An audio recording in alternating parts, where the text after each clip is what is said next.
Hey everybody, Kyle here with Bigger Chrome Shop, bringing another showroom showcase. Today we are going to be taking a look at our rear center panel and light bar section.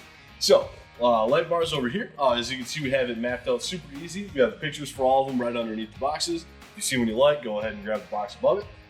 We have all rear, light bars that are no lights, with lights in it. We do carry clear and red blends. We have all the different bolt patterns you can need. Starting down here, we have some 2 and 2.5 inch. Move up a little bit more, we have the 3 3/4 inch. And then down at the end here, we also have just plain mud flap anchors. So if you need an extra set of those, you can go and grab them right here. We got a bunch of different kinds. We have the reflector strips, straight, and then as well as we do carry the angle. So if you're picking up a new set of light bars, you want a rear center panel to match, you can come right across from here. We have all of our matching rear center panels.